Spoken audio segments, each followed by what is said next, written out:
Hello, hello. Welcome to today's GCR. Let's talk GCR and the Great Shift. I'm Deborah Peach, and you guys are used to me having here in partnership with me, Sean, and I will talk about why he's not here on this call tonight in a couple minutes here. We also there's some shifts happening in the world, as you guys know. There's a lot of changes. There's a lot of upheaval, and there's a lot of things happening in the GCR world. So today is Super Bowl Sunday in the States, February 7th, 2016, and I am back in Australia. Happy to be here home with my partner, Scott, and I'll be introducing him here in just a moment. You guys have heard him chime in just a few times. He's not usually too available because he's during this time in Australia. It's our middle of our day Monday, and he's at a job, so he's at a workplace. So we also have Helen back here to do to assist with the board and also to chime in as well. And she's been a very, very important part of our team for a couple of years, and so she's also going to add into commentary here in the dialogue as well today. And I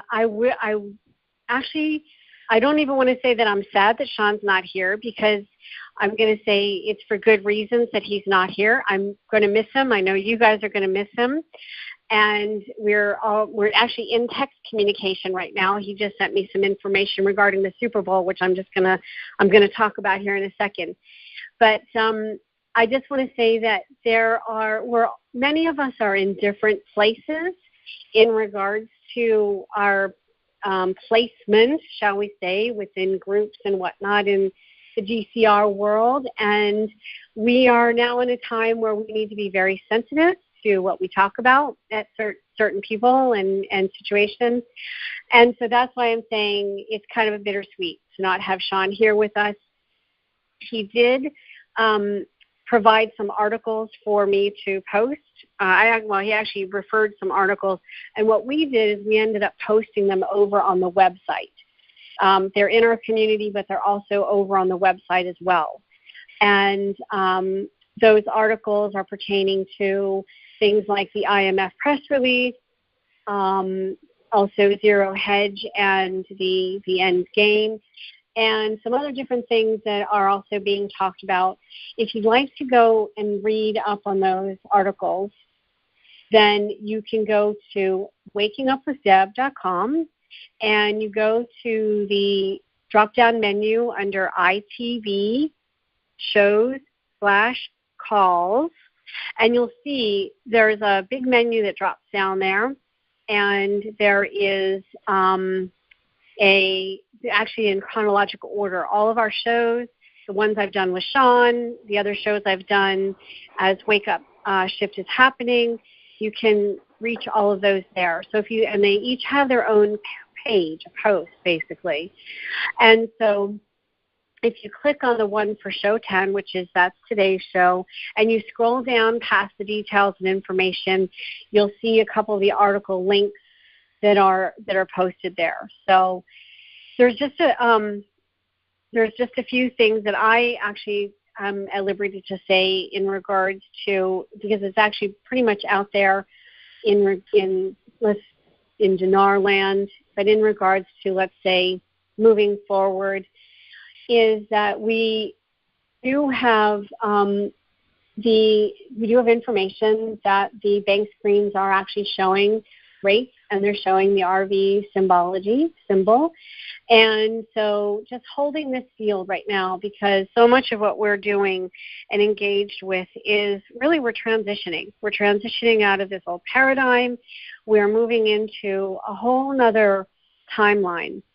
And what's important as we really move through this period right now is that we are each being called forth to really hold a space and an energy within our own fields, within our hearts, and that this GCR is a linchpin. It is a linchpin that really represents humanity moving beyond the enslavement matrix.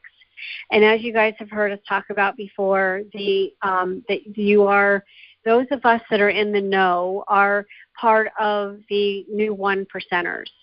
And that we are very aware of things that are happening in the world, whereas most people that are not involved with this GCR don't have the interest, nor do they have the even desire to learn about all the different things that are happening in the world on the, not only just on the economic and the global economic scale of things, but even the different things that are happening in the politics.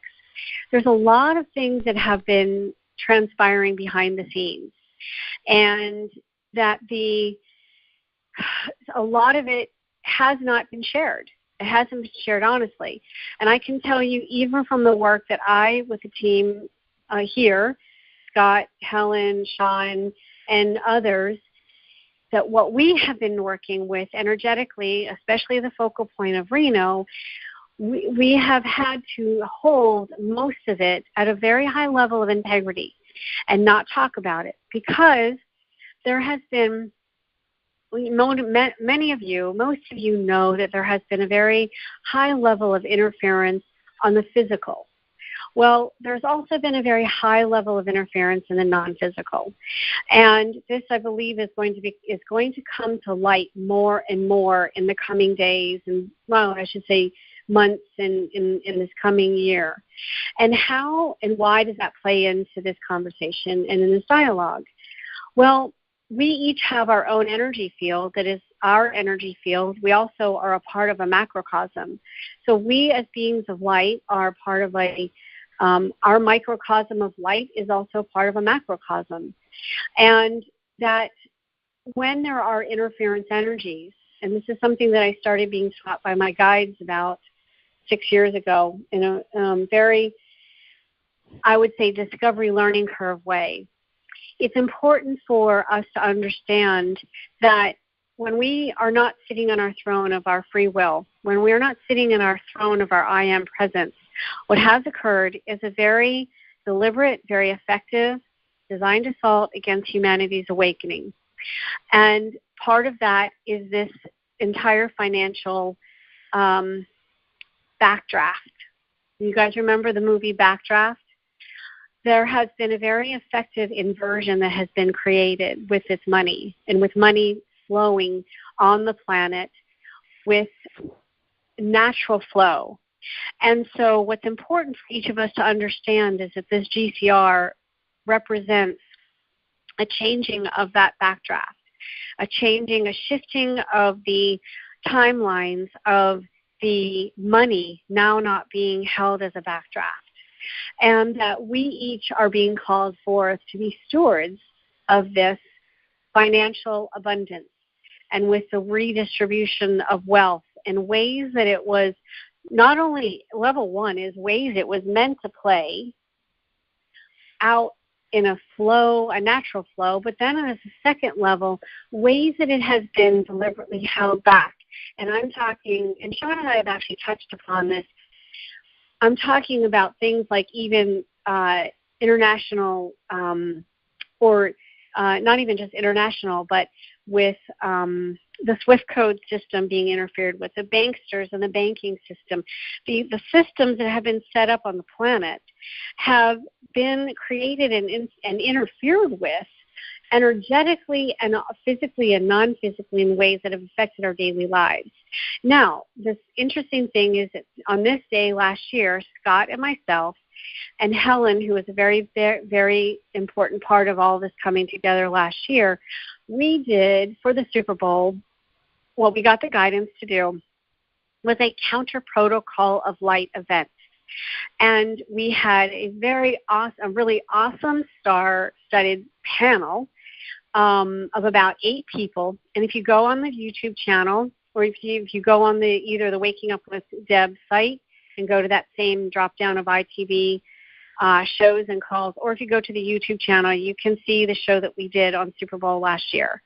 It was 3 hours, some of it gets a little bit monotonous. It was a little bit challenging with all of the different people on the panel, especially because most of the people that we had were very knowledgeable about the different things that had been going on and how the Super Bowl halftime show has been for the last several years at least been used as a satanic ritual and ceremony, which then captures the energy of the millions and millions. It's actually, Super Bowl is, I believe it is the largest watched event, televised event in the world. And the capturing of the energy unbeknownst to most people. So what we did was a counter protocol of life event last year on this day. And during the halftime show, we did the clearing the field, neutralizing the energy, etc. And now we have no way of knowing other than what occurred with certain people the next day, because we actually had one of our team literally on the field of the Super Bowl engaged with the photography team. And as she was working, she was clearing, and then we talked the next day, and there was a lot of interference energy that was cleared through her, through expelling it, through vomiting and that kind of stuff. And that's actually kind of common when you're clearing and transmuting energies. So what Sean just texted me just before I started live here is he was saying that that the halftime show he doesn't feel that it was negative, that it actually included a flower of life. And he said, because I don't have it, I was not engaging with it. And also that there was the grand finale message was believe in love. So anyone else, as I open up the Q&A line here, anyone else that has any more information that's been either watching, engaging, or whatnot, that you want to share more about that would be great. But Sean's message also was, it looks like the bad guys have lost, and I would agree that if that is the message, if that was the message indeed, that we are definitely on a changing of trajectory at this time. And so, Sean, thank you for sending that to me, and very, very, very timely. So I'm going to continue talking for a tad, and I've got definitely some things to share with you guys. And I'm going to go ahead in the meantime and open up the Q&A line. So that is now free for you guys to *6 and to call in. And we're going to engage in dialogue as we normally do. And unfortunately, as you know, Sean isn't here to answer the specific GCR questions. I'll do the best I can. And at the same time, the things that we really want to be focusing on, you guys, is the knowingness that the GCR is complete and that we are moving into, that there's a shifting of timelines. And you guys started hearing me talk about this not last week because we skipped last week. And thank you for your patience while we took a week off. I was in middle of travel mode, and Sean's dealing with things still in Reno. So, and also, by the way, the thing that I also want to say is that by no means, by me jumping on a plane and coming back to Australia, do not take that and that I've left Reno for the moment, do not take that as a sign in any negative way. Scott, my partner, and I, Scott, are you back on the line? Yeah, I'm here. Is it Helen? Oh, good. I'm here Scott, as well. I just wanted to, great, you guys are here. Excellent. So Scott is my partner and in life, and so I just wanted to officially introduce you, Scott. So do you want to say hi? Yeah, hello, and thank you for the official welcome. Do I get a shiny badge? No, you don't get a shiny badge yet. You already have a shiny badge. So I'm collecting. And Helen is, yeah, as we did when we were in Brownies and Girl Scouts.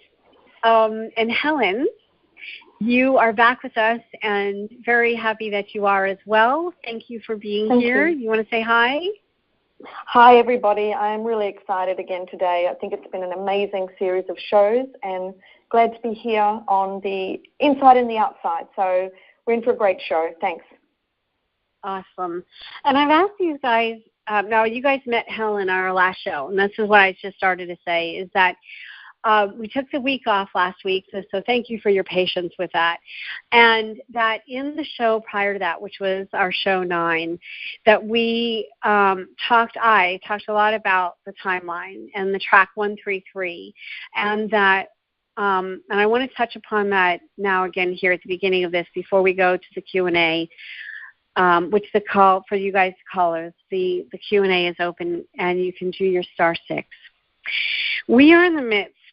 This GCR is one wave of representation of an upheaval that we've never experienced as a humanity, especially not in, I will say, significant, and especially not here in our lifetime. Now, for those of you that are aware of my very detailed telepathic communication and then also the activations that I do and the tremendous amount of evidence that shows up that has actually given me enough courage and confirmation to even come out with the JFK transmissions, which I'll be bringing back around again, and other things as we move into this next phase of our new paradigm. The upheaval that you may be experiencing in your life could be, and that was the title of the show, is that we've got things that could be showing up in your life, in your reality, as well as things that could be showing up in the macrocosm. Now, in the macrocosm, we've seen things like the markets go crazy and some other things that a lot of the mainstream media at this point in the U.S., my awareness, and I'm going to be honest, I have not had the time to follow a lot of it, what's been going on recently. But we're getting to a precipice, a tipping point, where even the mainstream media in the U.S. can't really hold back as the gatekeepers of the information and the things that are happening in the world too much longer. And it's important that we have an awareness and take a breath and to continue to breathe in the awareness and the knowingness that we are the ones that we've been waiting for. We're the ones that are being called forth to step forward in mastery. And I don't know if there are many people actually talking about mastery.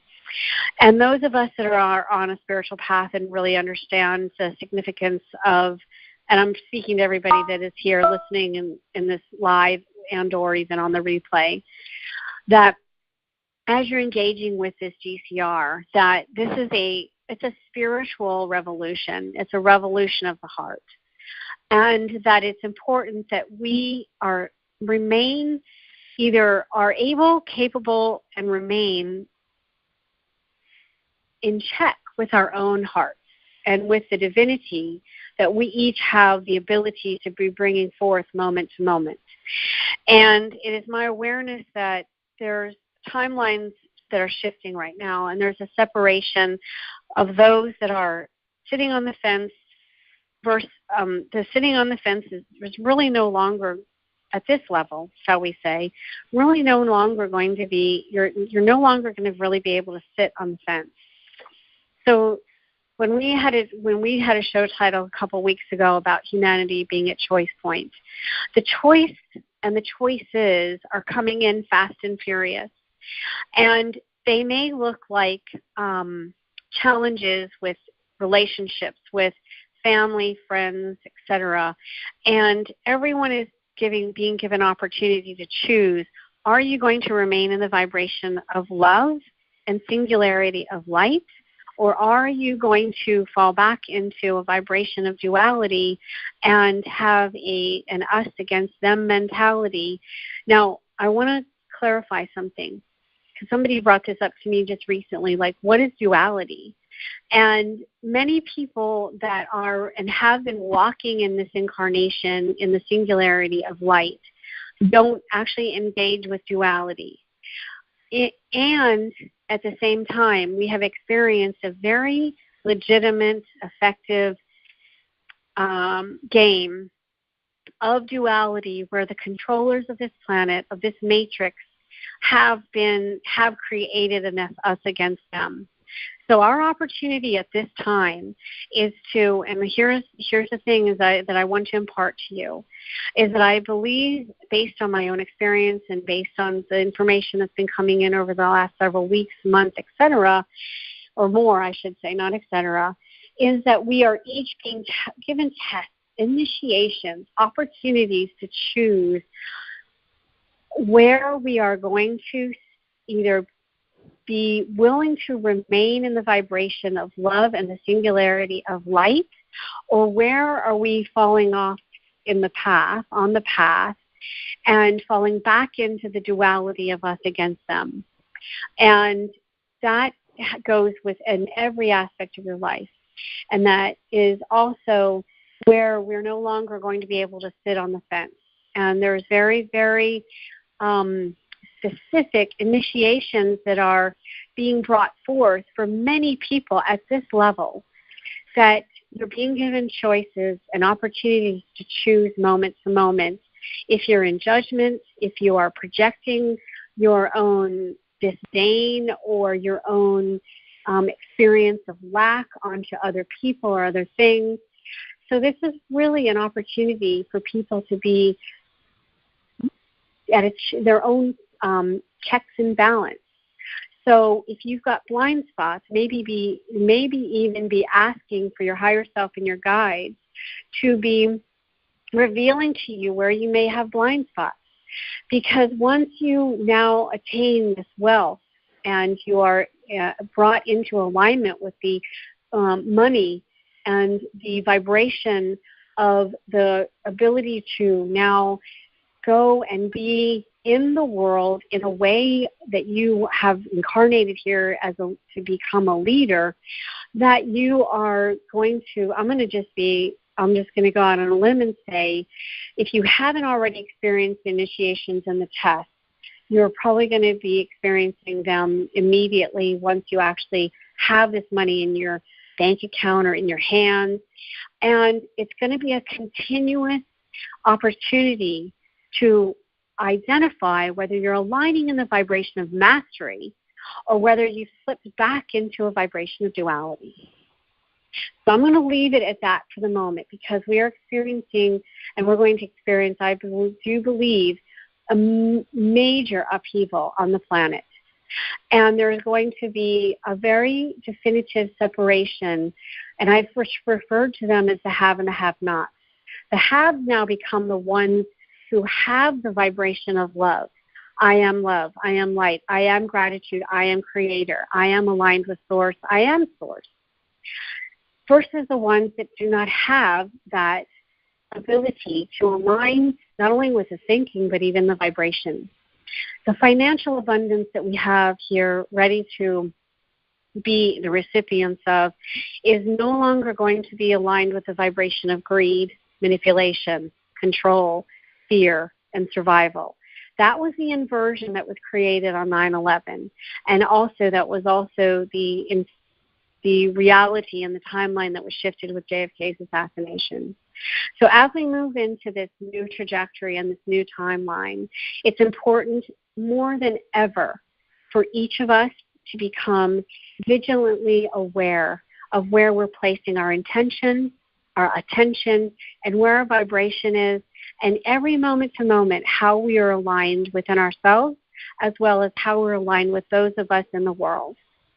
So with that, I'm going to leave it there, and I'd like to go ahead and, Helen, let's open up and start with the callers.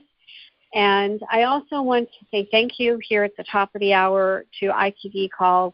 You guys have been very supportive of having us, having this show and this call listed on your site. We really appreciate it. So, Helen, are you still here? Yes, I am, most definitely. And we're ready for our first caller, Deb, at area code 310. Ah, my stomping ground. Hey, Deb. Hey, Sheila. How you doing? Glenn from California, Southern. Hi. What's your name? Glenn. I've called him before. Yeah, you have. Remember your old stomping ground, Los Angeles. Say that again? Your old stomping grounds, LA 310. Right. Yes, Yeah, and not so told long ago, like last week, I was there. There you go. I was the one who always, I always put a shout out for ionized alkaline water. That's probably one of the best things you can do to your body. And speaking of bodies, that's one of the reasons I'm calling this. Glenn, can you hold on 1 second? Sure. I'm having a challenging time hearing you. Can you? Is anyone? If I am, I'm thinking others might be. Is that better? Yes. Your mic? Yes. Oh, whoa. Yes. Much okay, good. I'm sorry about that. Thank you. Anywho, the reason why I was calling, I'm into meditation, but I'm not down into the deep part of it. I just have never gotten into it per se, I guess. And I've been feeling lots of pain in my body recently.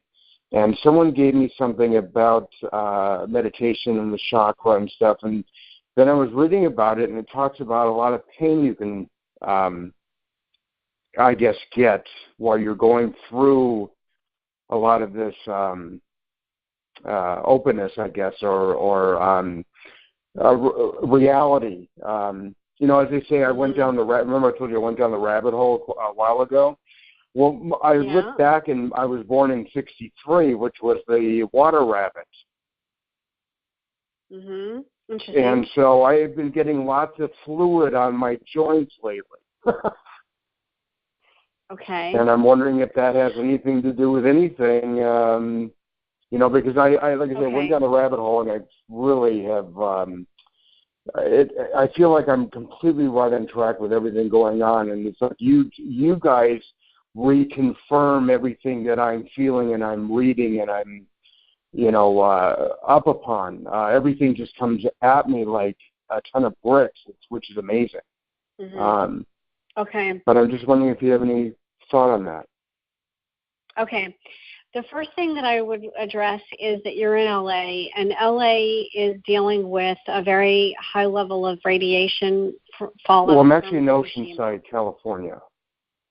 Okay. Which I don't know if that's any better. It's the entire, I think it's really the entire West Coast. Okay. If you're not, and now I'm not a health practitioner, I am giving you I'm sharing this because this is what I did and do. Mm-hmm. Right? Before I go to LA and just like California, and while I'm there, I actually travel with air iodine, the food grade iodine. Okay. And I put it in. It kind of tastes nasty, so I do like up to 5 drops in a glass of water. That's one thing. Now that's more geographically, and anybody, you don't have to just be in California. I think that a lot of us are iodine deficient, and you can do little tests on your skin and see how fast it absorbs, and if it goes away in a certain amount of time, then you're iodine deficient, etc. Okay. So the other thing is that I did my first video on this actually 4 years ago. What is happening with, and I know I and many refer to this as ascension symptoms of awakening, symptoms of ascension, is that we are needing to go through physical changes, because ascension has to do with, first, we're going to be guided to transcend this enslavement matrix, this duality matrix. And within this enslavement matrix, there has been a very high level of density that our physical bodies have been inundated with. And in order for us to shift to this divine blueprint that is now further being activated, and even there's been intervention to assist us basically in being able to access this, because we have not been able to access this. In order for us to really become activated to a high vibration being, we are going to be needing to be focusing on our well-being at a much higher level. And interestingly enough, this information just came in this morning when my team and I were tuning in. And the focus on well-being is absolutely imperative at this point because for two reasons. One is, and I'm getting off a track just a tiny bit, but I think it's actually really important, especially because it even just came in our communication this morning. One is because the density needs to be decreased, and in order for our vibration to increase and to be even more of a vibrational match with this new timeline that many people are intending to be a part of. In addition to that, many of the programs have to do with being selfless and being in service to others, when it really actually has been at a cost to our own well-being. And that is not of love. That is not of source. That is not of light. We are meant to be loving thyself first and having our well-being in that mix first so that we can become the strongest and the most, not only become the strongest, but also that we're actually, because we are God beings. So we are meant to be providing that love to ourselves, because that really is the vibration of love of source, right? Source, self, and then outward. Does that make sense? Yes. The yes, very pains much. that you're experiencing are very common to people at this time, and it's important to actually be paying attention to them. The other thing that I would offer is that you go look up Louise Hay. She's the founder of Hay House. The what? Her name is Louise Hay. She has a book out. She's the founder of Hay House, and she did a really, I think, fantastic job years ago of associating ailments of your body, your physical body, with what they are, the spiritual meaning of them. Now, you can also just Google or search, like I had an issue when I had a situation with, in a couple months ago, I had a situation with my right knee becoming completely framed, and I didn't do anything to it. And what I ended up realizing, actually it was Helen, who is here on the call with us, when we realized the timing of it, that it was associated with a situation that happened with a friend relationship that deteriorated, and it affected my right knee in moving forward. And so it's important that we identify our physical body as our sacred temple, and that there are signs even. You guys have heard me talk about the animals showing up, right? Mm-hmm. But there's even signs in our physical body that give us, if we're willing to pause and to tune into it and to identify and research it, it can be signposts along the way to assist us in understanding what the messages are, even that are manifesting in physical form. I took a long time to answer your question. Well, that maybe we'll get lucky. Maybe it's telling us the GCRs are on the corner. Wait, say that again? I said maybe it's telling me the GCRs are on the corner. Right. Could be. It could be. All right. Thank you for being here. Thanks for... Yeah, Helen, you want to jump in? Oh, sorry, Deb. The only reason is because this, what Glenn's talking about, is there's another brilliant book by an Australian author called Annette Noontil, that is Noontil, and she wrote a book called The Body is the Barometer of the Soul. And it's even more detailed than Louise Hay's, and brilliant. You should be able to get it on Amazon. So it's The Body is the Barometer of the Soul. It's brilliant. Anyway. Great. Appreciate that very much. Thank you for having that. Yeah. Girls, have a wonderful week, and I appreciate everything you guys do, because as much as I read all week long, it's like the end of the week, and now I get to listen to you girls and every so often Sean, and it just really brings a lot of enlightenment, and I just carry on the journey and look forward so much to paying it forward. There's so many projects I want to do. I can't wait to get started. Fantastic. Thank you. Thank you for being here, and thank you for what you're planning to do. Okay, Deb, we have our next caller is area code 630. Hello, Deb. How are you today? Very good. Who is this? My name's Todd. Hi, Todd. Thank you for being here. And my first thing is, the line's very, very, very staticky. When you and Scott first started, you were crystal clear, and then as soon as you went to recording, it got really static. I can barely hear you. Oh, no kidding. Okay. Then what we're going to call forth for right now, if you don't mind, is to clear any of the lines of any of the static. And it's interesting because I was talking about interference, and that's one of the things that I'm become masterful at and teaching people to actually become masterful at. And so, Helen, let's just intend, and Scott, let's intend that we clear the field right now and clear any of the communication lines. Yes. Scott I am using my earbuds. So Scott just IM'd me. Is that any better? No, it's pretty much the same. But I think I can still get my question answered, though. But okay. My question is to you. Yes. Oh, go ahead. I'm sorry. No, I was saying yes. Go ahead for you. All right. What is your feelings about Judge Anna? Okay, Helen, do you want to jump in, or Scott?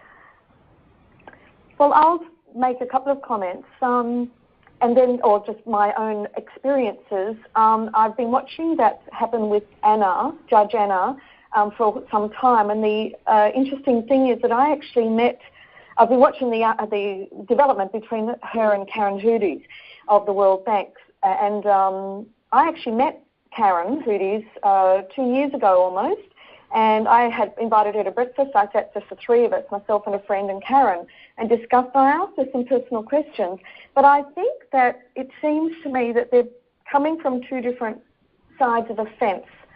Well, Karen's coming obviously from the World Bank side, and Anna's coming from the Catholic or contractual side.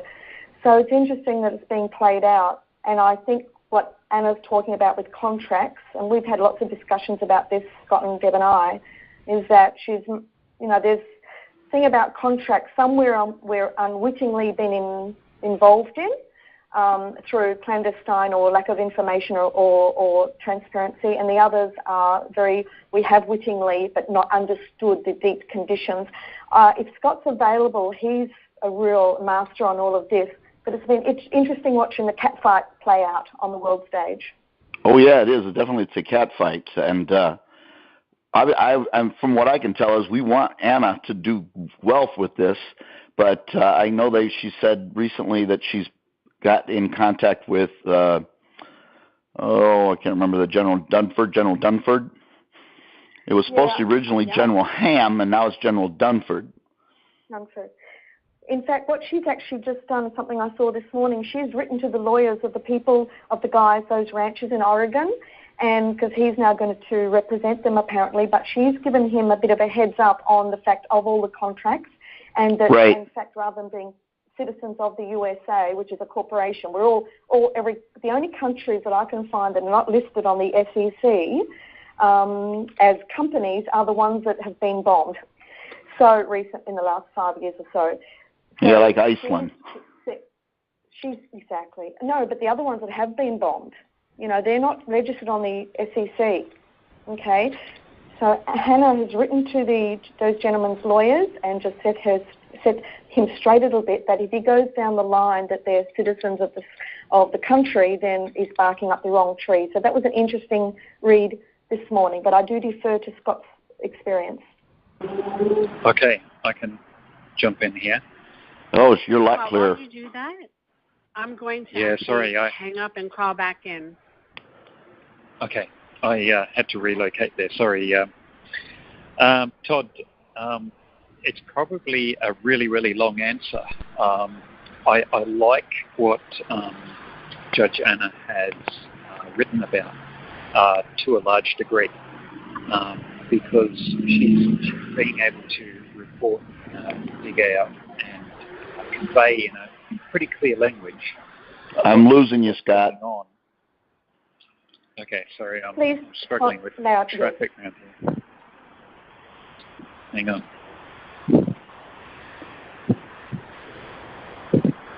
Okay, how's that? Is that any better? It's better than it was, yes. Okay. So reiterating, I like what Judge Anna has written about to a large extent,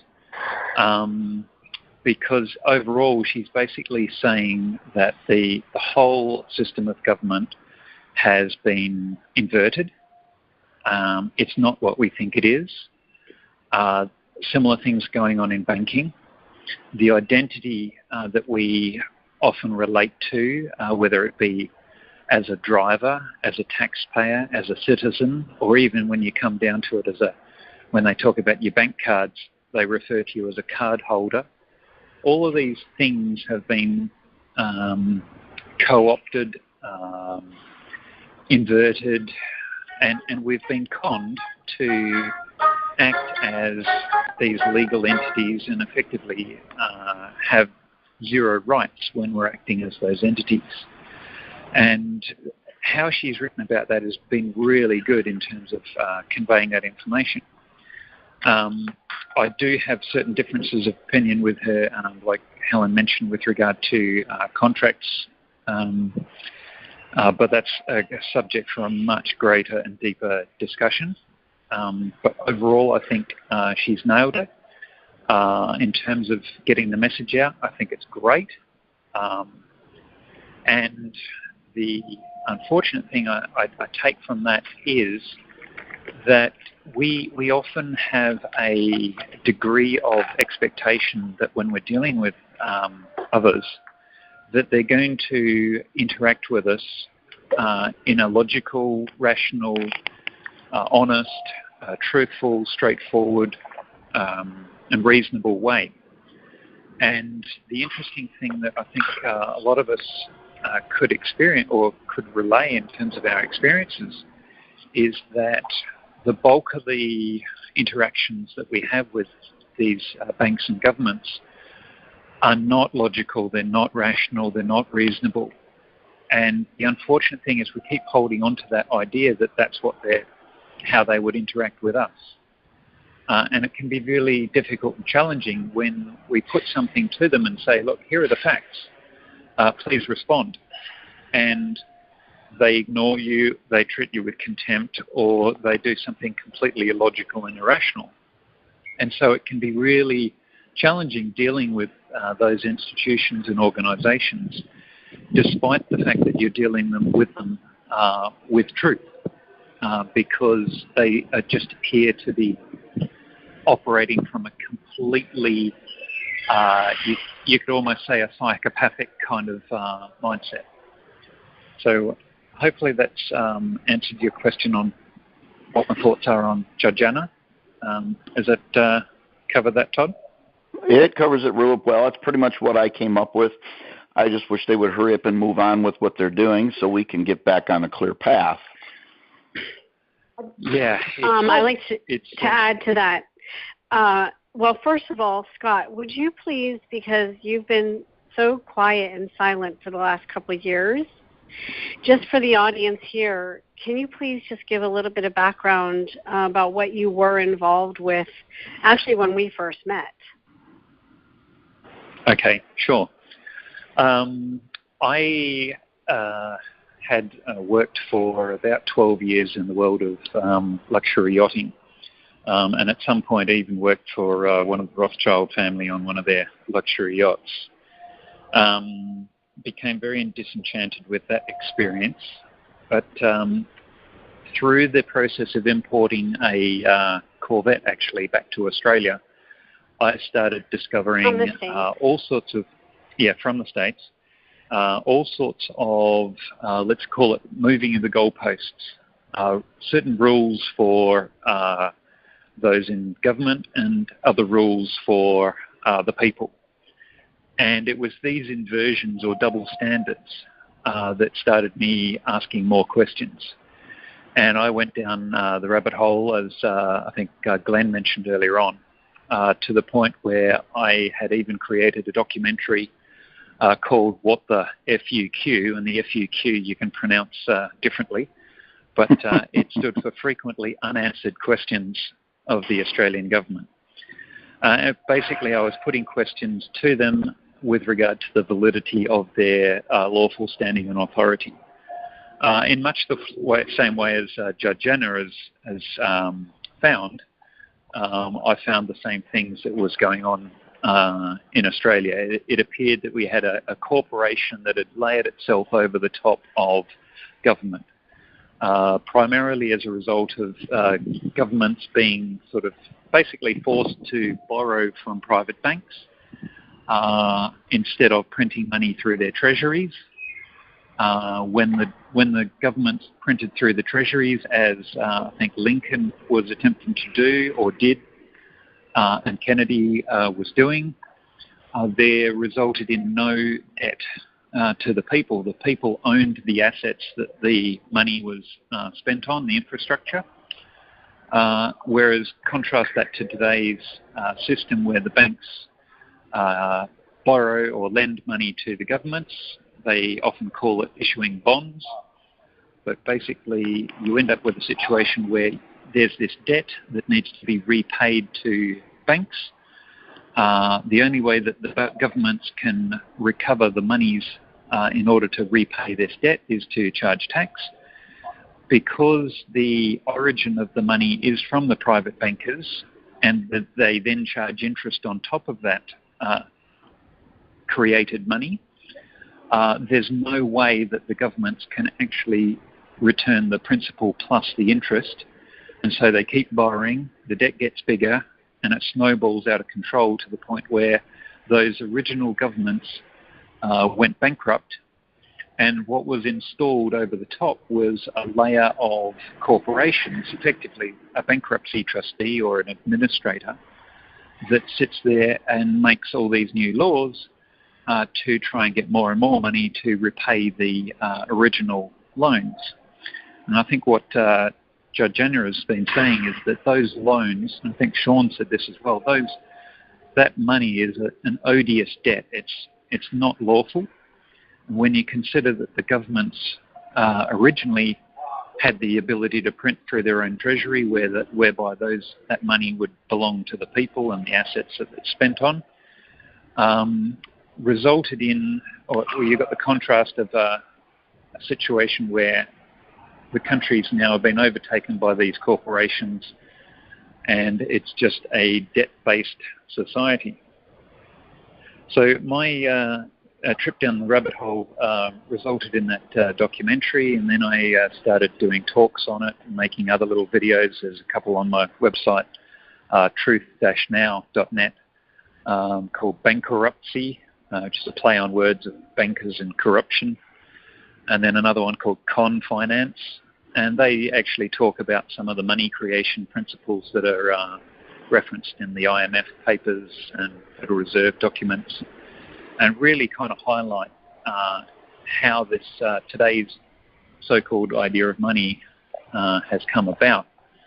But the trip down the rabbit hole for me led to some of the work that was being done with the OPPT, One People's Public Trust, which again was talking about the same thing. You've got these bankers issuing this so-called money that was basically based on, a lot of people call it out of thin air. I would refer to it as money out of thick air, because I think ultimately it's the people who have been converted into slaves that are the backers for the currency as it stands at the moment. So there's a massive amount of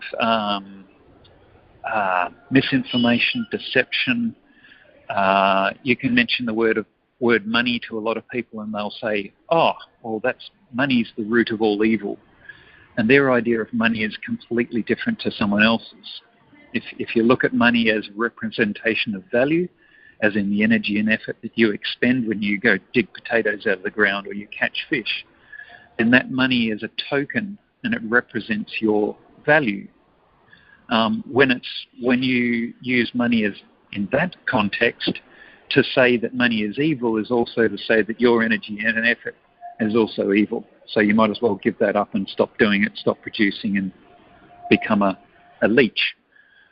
But if you think of money as it is today, in terms of it being a debt based on the fiat currency and the idea of human collateral, which some of the documentation, I think even Bill Clinton in one of his executive orders, defined people or humans as collateral.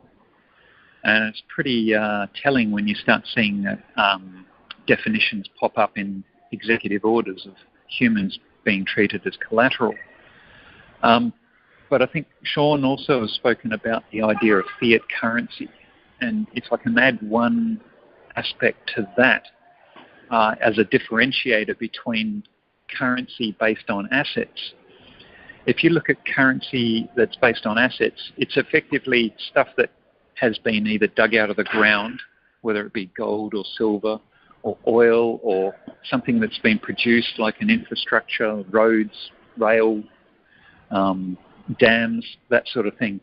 Assets that they've actually, if you took that and compared it in a timeline sense, it's stuff that actually has been performed. It's already, the energy and the effort has been exerted. Contrast that to the fiat currency, which is basically an IOU or a promise. We're talking about future value that hasn't actually had any energy and effort expended. So one useful distinguisher or differentiator between fiat currency and asset-backed can be that time-related thing of, has it happened or hasn't it happened yet? Oh, that sort of thing. So is that where you're headed, Deb? Yeah. Sorry. That's where I was going. I just talked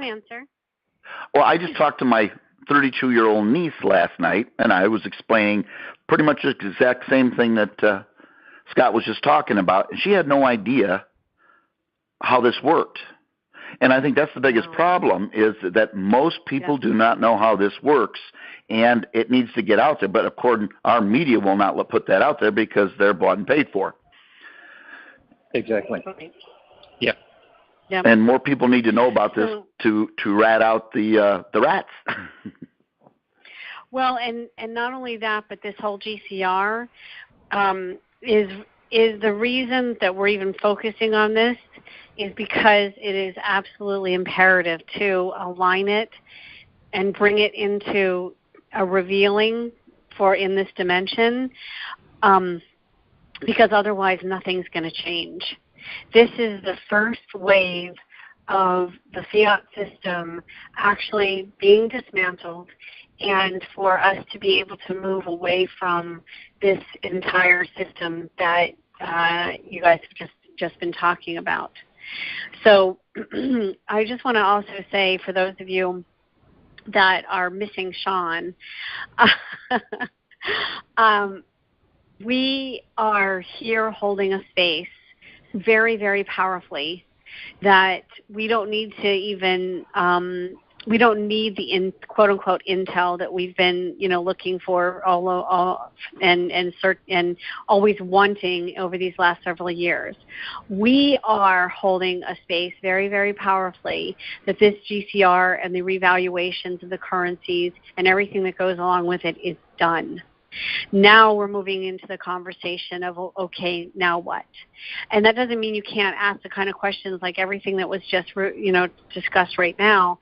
I just wanted to reiterate that this whole GCR is done, and as we move forward, we're holding this, and not even just moving forward, in this moment, we're holding that vibration, and that it's going to become a thing of the past to even I do believe there's going to need to be definitely a very big educational process for people to understand what's been going on.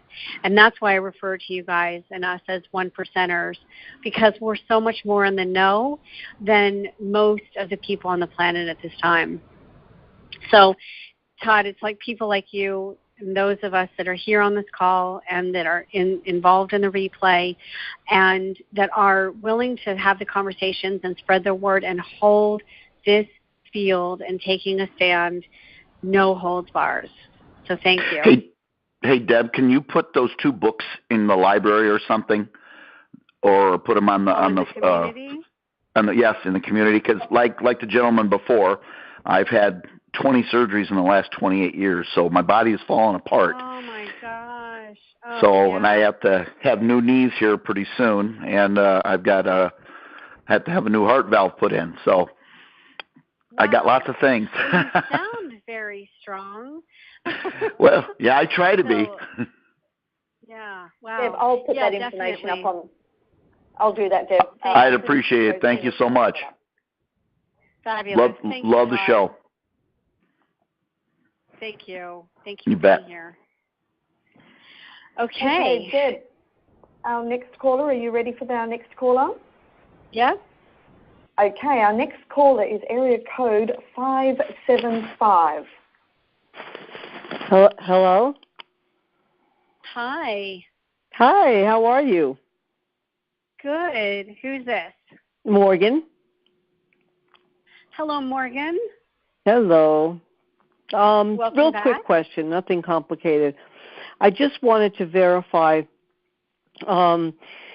is it true that the Wells Fargo was chosen by the family as one of the banks to be used to put money? Okay, so I can only tell you what I have heard and what I had, when I started researching this 5 years ago, 6 years ago. That Wells Fargo, I believe, was originally the bank that was going to bring this through at a first level.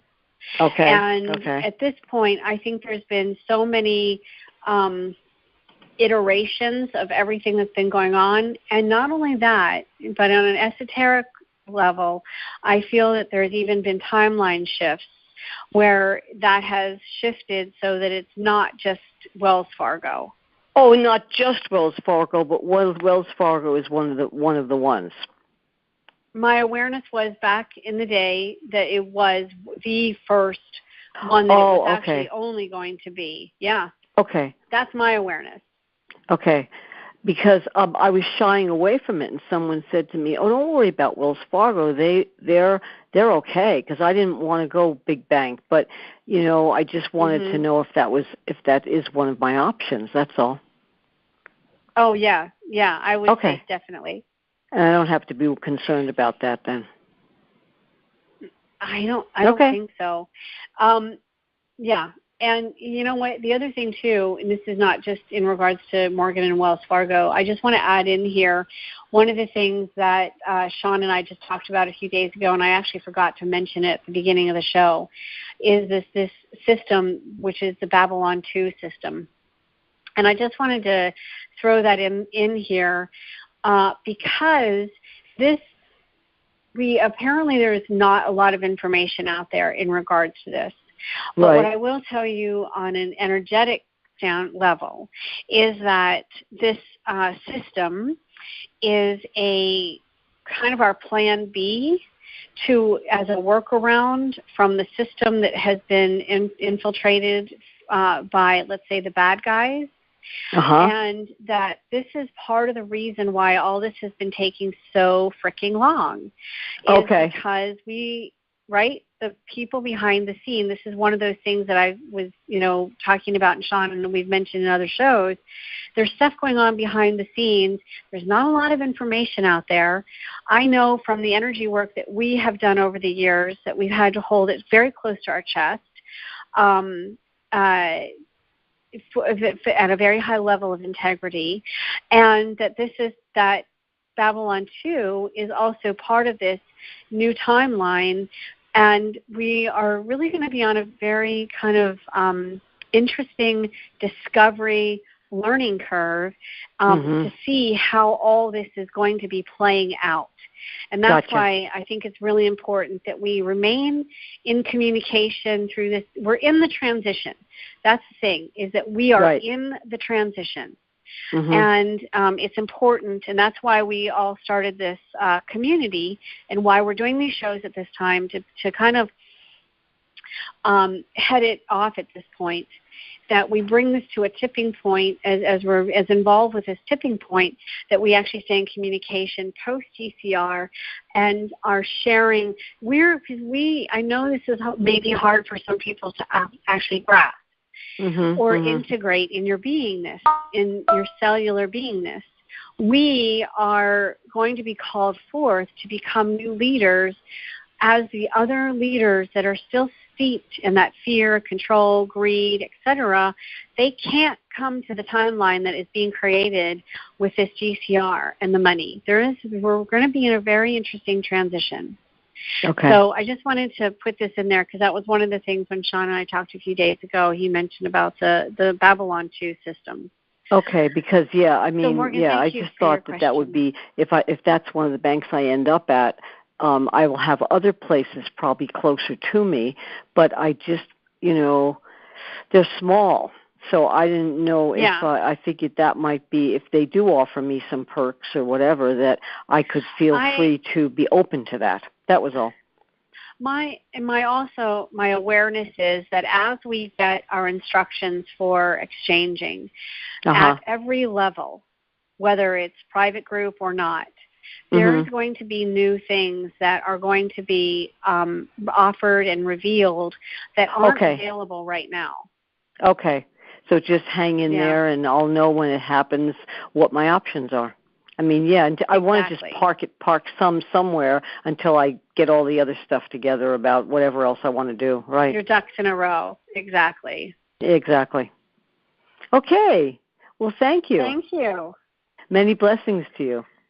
And Scott. You too, Morgan. Thank you. Okay, take care. Deb, our next Go ahead, Helen. You want to add to that? I was just going to say I had a lovely little saying today, and it said that the second half of it says, the practices of the past will not work in the new energies, and it just really caught my attention based on, our discussions today. So, can you repeat that, please? The practices of the past will not work in the new energies. Very much in alignment with what we've gotten in our communication from our guides. Yeah.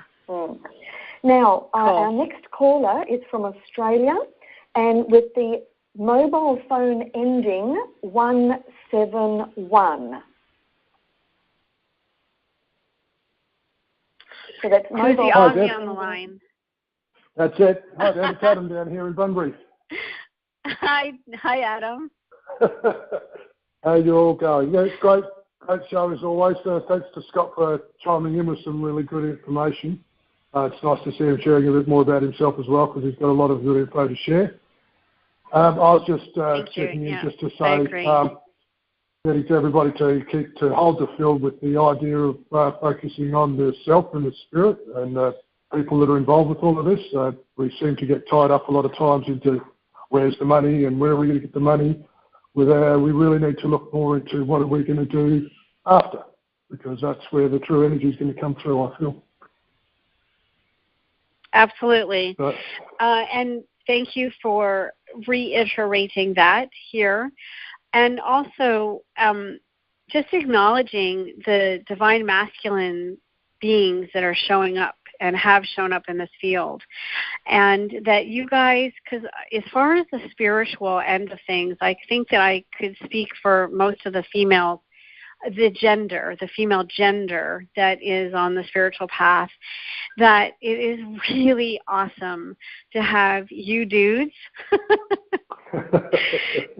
here in our field that are showing up with the spiritual aspects, with your hearts open, your intelligence here, and that you are here holding this field. And it is really such a breath of fresh air. I was, for me personally, I've been on this path for as far as coming awake since '87, and I was a seminar junkie back in the day when I was in the entertainment industry, and it was almost always filled rooms with females only. So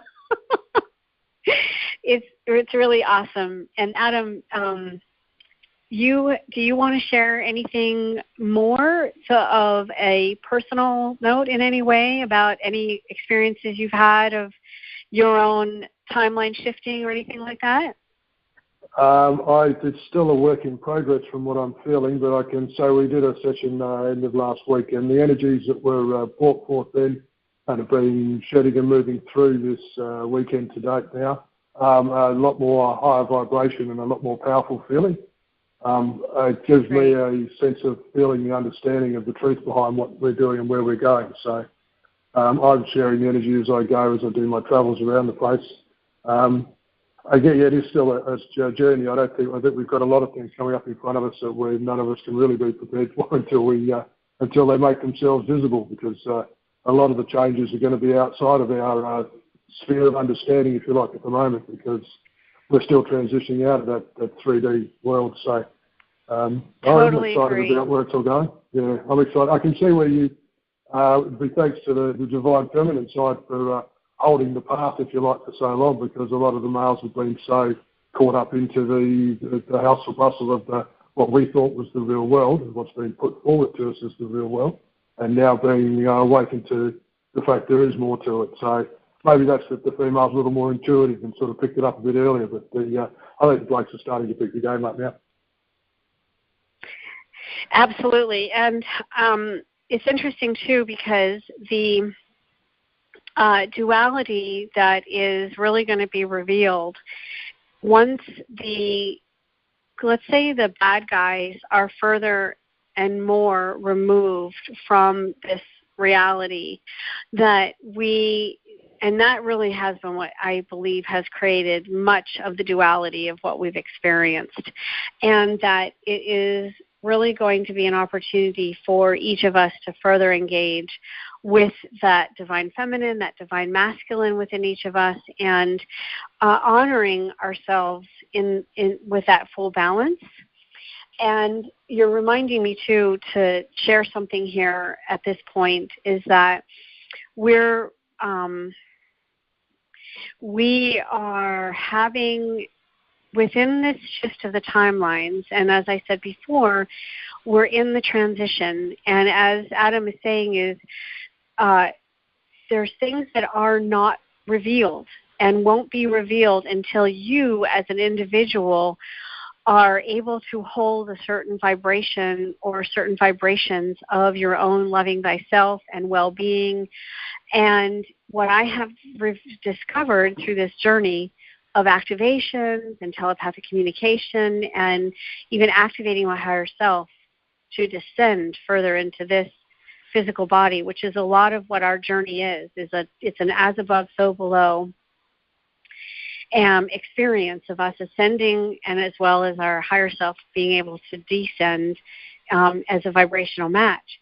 What has been a very potent pattern is that it wasn't until I was at a certain place within my own experience that I could have things revealed to me in not only the telepathic communication, but even my higher self being able to reveal through me. And so as many people are sitting here in survival and fear mode because of a lack of money. And as we shift that, we're going to have things available to us in our own existence that will create new patterns of light and vibration, so that our higher selves actually can reveal more through us. So, Adam, you're just reminding me of that just by you being here and being present. Thank you for that. That's right. That's probably why I was calling you. And to remind us powerfully with divine masculine to keep holding this field. That too. Thanks very much for your time. Thank you, Adam. Hey, Deb. Our next caller is area code 203. Hi, it's Cynthia from Hello. Connecticut. Hi, Cynthia. Hi, Deb. Deb, I want to thank you so much. I want to thank you and your team for really continuing to bring our awareness to the spiritual purpose of the GCR and keeping us grounded and focused on what is right and what is true and what's real for us and for the whole world. Thank you. Thank you. So I want to piggyback on something that Sean had said earlier about that biblical phrase, or what we think it says, money is the root of all evil. The Bible... Oh, that was Scott. Yep. Scott. Okay, sorry, Scott. The Bible says the love of money is the root of all evil. And I disagree with both of those. I have been thinking for a couple of years now what my relationship, what is my true relationship with money? How do I really feel about it? What do I think about it? It hasn't been very good. It has not been a very good relationship, and I've been really diligently working through that. And this afternoon, I wanted to go into a meditation and really think about and call up what I'm really thinking about money. And as I came out of the meditation, I said, I love money. And that sort of took me by surprise. But then I really started saying that phrase over and over again until I was yelling it, and I was yelling it in joy, because money is a good thing. Money is happiness. It's peace of mind. It's freedom. It's joy. It's altruism. And we're going to be stewards. We are stewards of this gift that is going to be given to us by the universe. And I'm grateful for that. And it's really about, how am I going to manage this money? How am I going to manage it wisely? And I started thinking about how I feel about what's this gift that is going to be coming to me, and it makes me feel really good. And so my I am statements now are, I am confident in my ability to accumulate wealth. I am confident in my ability to expand and grow. I'm confident in my ability to ascend. I'm confident in my ability to manage money and my ability and desire to share this gift. I'm confident in my ability and my desire to bless others with this gift. And fabulous. Money helps us enjoy life, and it helps us feed our families and educate our children and give to others and enjoy life and live. And that's what I am going to do with it. Yep. That's what I'm going to do with it. Someone recently brought to my attention a book by Lynn Twist, and it's entitled The Soul of Money. Yep. And it's about our attitude toward money, this sense of scarcity or guilt about having it, and how we can replace that with sufficiency and freedom. And I'm thinking about what my purpose is with this gift that I'm going to be given. Right. So, it's not about the money. It's about me. I am the reset. I'm the steward that I'm looking for. I'm the leader that I've been looking for. I'm the change. I am. And it's a great feeling. Yes. It was frightening for me for a while, but it's a great feeling now. Good. Well, and so it's absolute.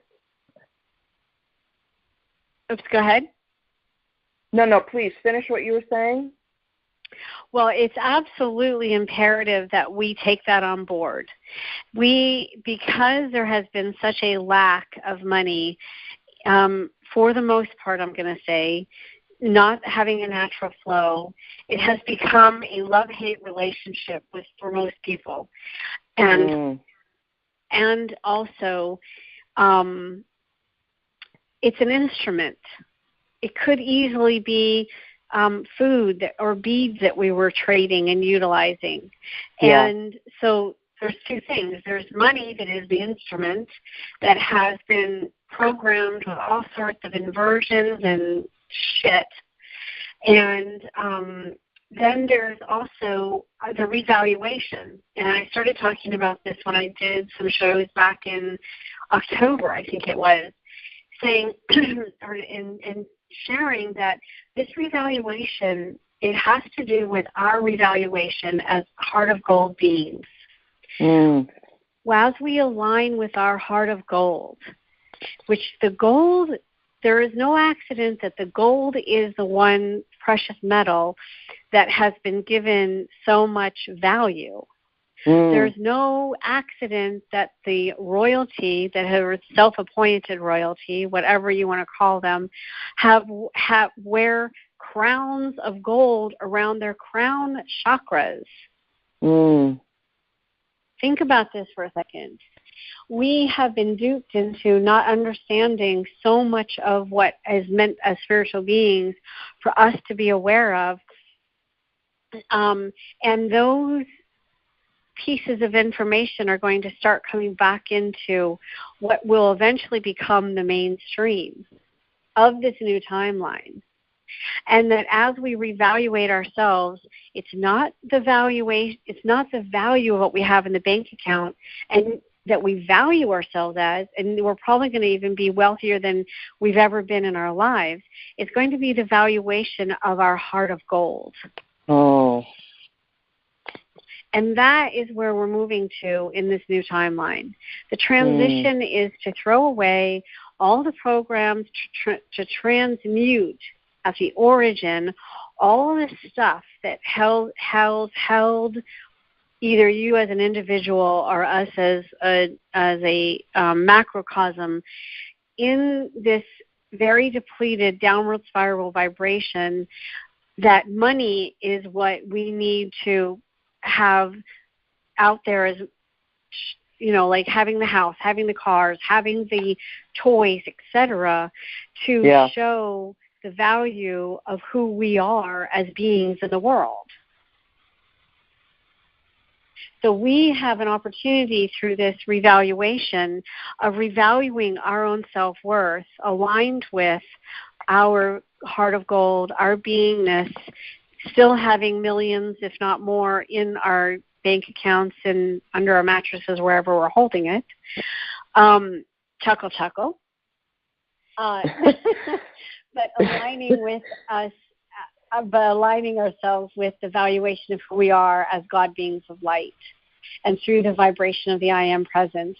And the money does not play into it in one iota. Yes, agreed. And when we have that, that's how we hold on to the money, by having that, not by being in a fear and lack of like, oh my gosh, this reval has happened, and now I need to hold on to it, and it's never going to happen again. So we're going to shift the flow. That's the intention of this new timeline. A Course in Miracles, one of the major tenets, one of the major principles says giving and receiving are the same. Right. Exactly. So the program of it's better to give than to receive, it's got to be transmuted. I talk about that all the time in certain classes and different things, right? It's poppycock. So anyone, and if you're listening to this, if you have something, here's how you know whether you've got a trigger with that program or if you have that program running within you. If somebody tries to give you something and your first response is, oh, I can't take that, then you have an opportunity to look at a potential blind spot or a program running that is aligned with that. Yes. Which is not probably serving you in your highest good. Yes, or the other. Right. Or the other person. Yeah, exactly, because it cuts off the flow. Yeah. So you want to add anything more? Yep. Cynthia, we're going to move on to the next caller. Thank you so much. I want to say, and to end with this, I have so much gratitude for you and so much gratitude for your team and great love in my heart for all of you. Thank you, and I receive that with joy, humility, and very, very much appreciation and love. Thank you. Thank you, Cynthia. Okay. Deb, we have still got some callers there. The next caller we have is 978, area code 978. Hi, can you hear me? Yes, we can. Okay, sorry. Of course, I just got in the car. What's your name? I came. I'm sorry. My name's Rebecca, and I've been listening to you guys for the last month. I really appreciate all you guys have been doing. Thank you so much. Thank you. Thank you. So, and I came in a little bit late, so I apologize if it's a little bit off topic, but I just wanted to say that with the GCR and exchanges and everything else, I'm going in knowing that all is working in divine order for me, and I'm going to be aware of every transaction and everything that I need to do with all the knowledge that I hold from all of you guys, all of the help, every, WSOMN, you guys, TNT, you've all educated me for the last 3 years. I really appreciate it. And I hear every day a new opportunity to pay it forward. And I see it with new eyes that I've never seen before in how I can be who I am ultimately in this world. And I'm sorry that it's a little bit off topic here because I know I came in late, but I just wanted to say that it's really encouraging to know that I can make a difference, and I know everybody else listening to this call can make a difference. Mhm. Absolutely. And what compelled you to call and share that? I think really that I think I speak for a lot of people who really maybe are not speaking for themselves and are just kind of sitting back and waiting to know what their divine mission is. Because I think a lot of us don't ultimately know. We don't have all the plans set in place already. And, right. It's kind of like we know why we're here. We know that we listened to our hearts. I told certain people about the GCR, and like 3 people took me up on it. They bought currency. And those are the 3 people in my world that will be with me and in my kind of little group that will be able to kind of pay it forward in this way because they listen to their hearts. So they have the same mission. Others have something else to offer ultimately. And I am just so blessed. I feel so blessed that I can be here in this way. It's amazing to me. Every day I see a new opportunity. I make a little check mark, and I write it down in my little notes on my iPhone. Okay, here's a new idea. Pay it forward this way. It's unbelievable. Every day I'm presented with a new opportunity to pay it forward. It's mind-blowing. It's just mind-blowing.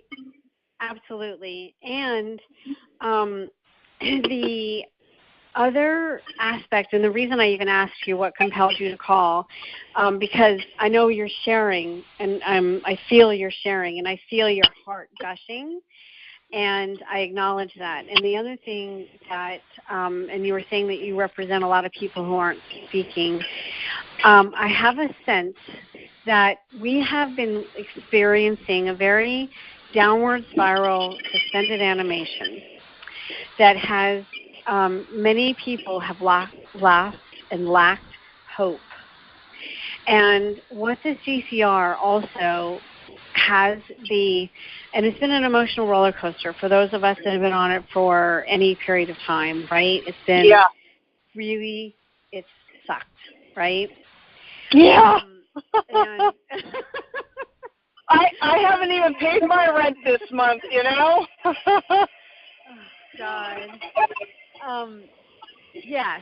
So what we have here is an opportunity to regain hope in the world, because things are not looking too good, and it hasn't looked too good. Once you start to go down those rabbit holes and you start to see how really screwed up things are, and that is why we're doing this show. We're doing more shows. We're going to have a very, very powerful global media strategy, and we are we're intending to really support people to reignite their hope, because so many people, I feel, have lost hope. And so even you just sharing all the opportunities, that you're taking notes on your phone and you're seeing all the opportunities of where it can be paid forward, you're engaging, and that is what's so important. And people hear me say on a regular basis, proactively engage, because we have really become disengaged, that we become disengagers, or we're not engaging, however you want to say that, and many people have become isolated. That's why it's important for you to call in, to participate, to come into alignment with groups and the people that are really here to move things forward with this new earth, and to partner with people.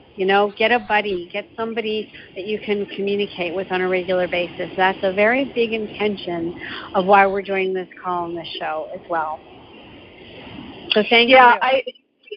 Thank you. And I just feel like those folks who chose to hear what I had to say about currency were the ones that resonated with me and my mission, and I feel like they are the ones who I will connect with, and we will become a group. I strongly feel it, like we will be a team together.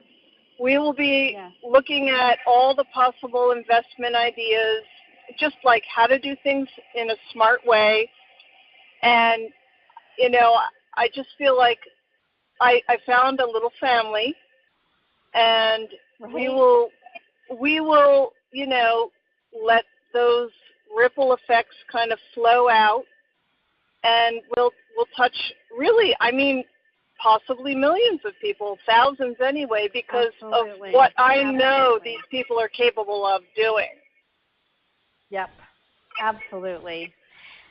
And it is, I think it's going to actually snowball very quickly.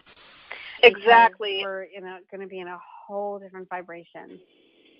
And I just, having this website is so important. It really is. It's just an amazing thing. So I really thank you so much. Thank you. And if you're talking about the community site, is that what you're talking about? About Waking Up with Deb? Yes, the community site, the New Earth Global Community. Okay.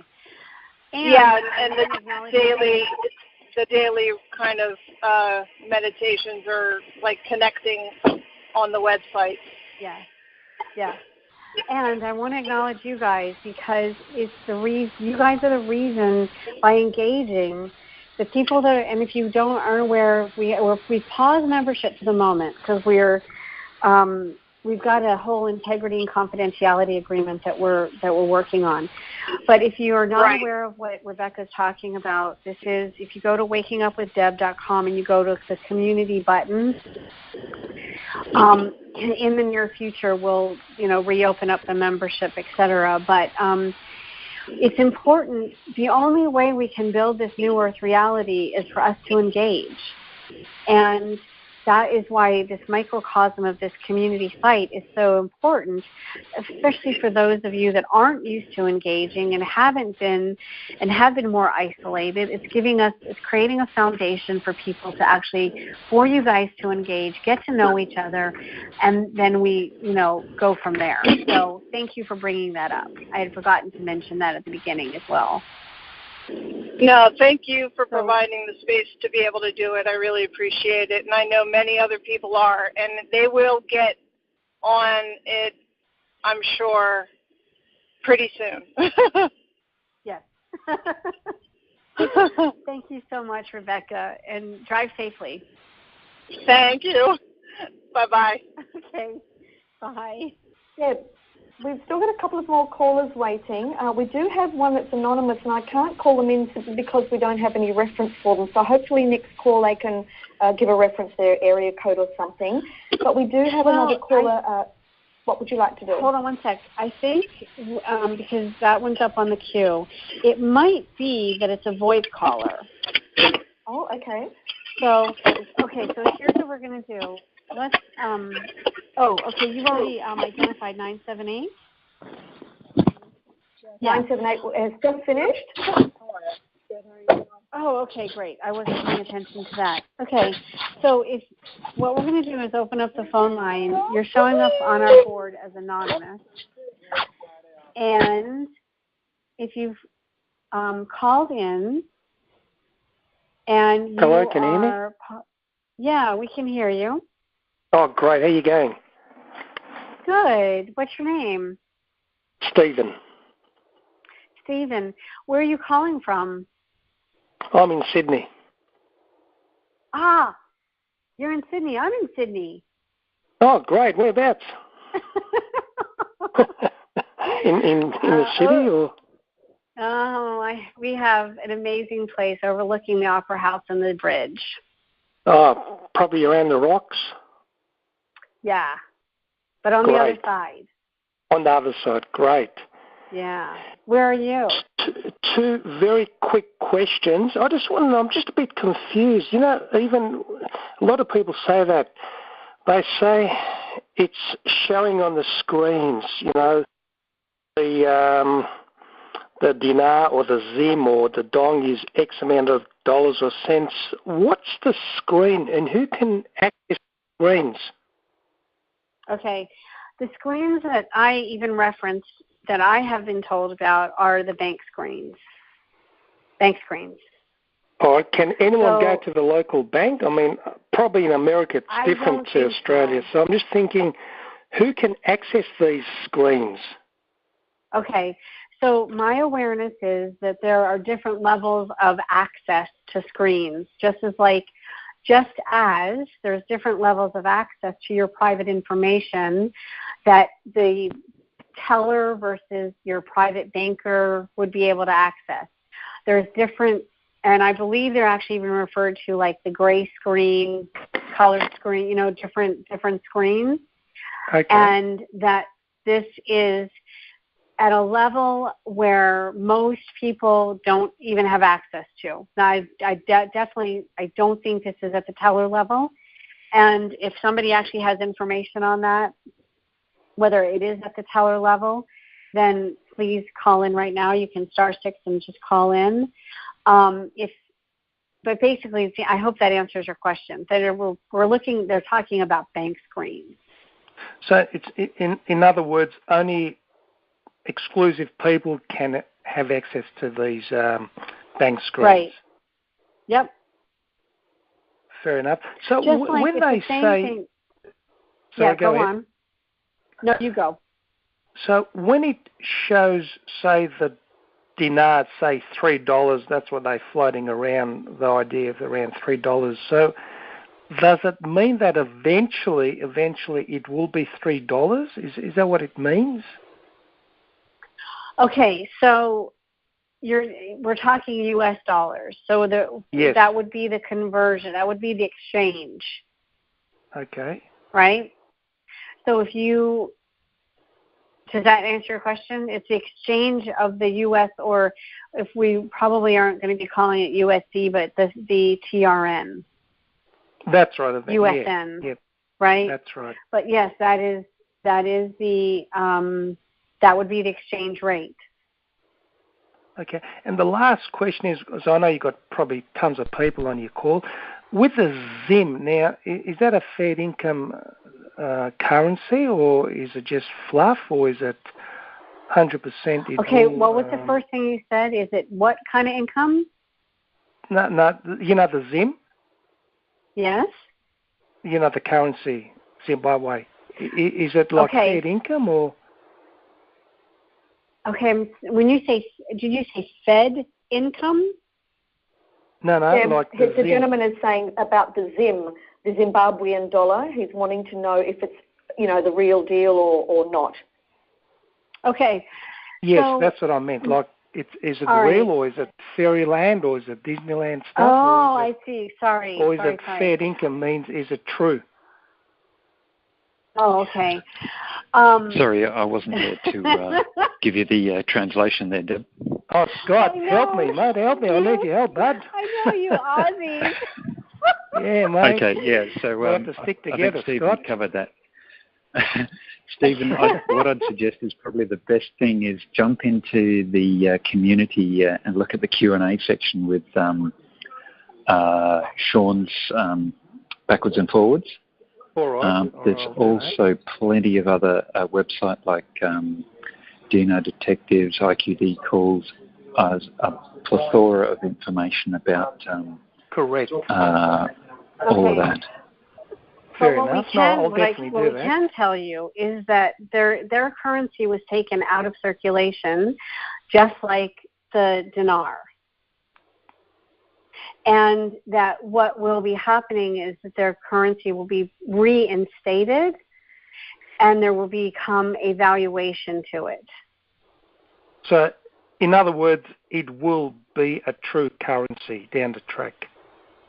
Right. So, any idea roughly what are we looking at? Because I've been hearing all different, floats like 30 cents, 40 cents, 10 cents. We don't talk about cents. Rates. We don't talk about rates. That's all right. No problem. That's easy. And because it's too much conjecture. Exactly. That's what I wanted to say too, because no one really knows. So really just speculation, what people say. And the other thing too is I'm pretty sure there's going to be different rates for the public versus private groups. Exactly. Helen, were you going to say something? Yes, I was just wondering because somebody else asked a question about is it the real deal, but in a way that is the currency real? And a very important point is that their currency is real. They use it in their own country, except its value has been held down. And it's as real as the Australian currency is real, but our currency more closely reflects our value, the assets of the country, etc., we'd like to hope. But so the currency is real. No currency like that can be a scam, but it's the major revaluation of several currencies that is causing, that is the situation. But the Zimbabwean dollar is a real currency, just like the English pound, the rupiah, the Australian dollar, and, the Canadian dollar, for example. It's a real currency, but the exchange that's going to happen or the revaluation is the big thing. That's what I meant to say. It's like a real currency, but I've been hearing one currency eventually will be worth, say, $10 million, and that's a bit hard to, wrap my head around because, you're paying, $30 for one note, and then it'll be eventually $20 million. That's, it's a bit hard to comprehend. That's what I'm trying to, find out. It's like in the past. In Australia, we'd go to Indonesia, Bali, or that kind of thing, and we had a really great, exchange rate. So we got much better value for our dollar. And then as that changes, we get a lesser value. But the currency is real. It's a real currency, but the revaluation is amazing. So that's enough. All right.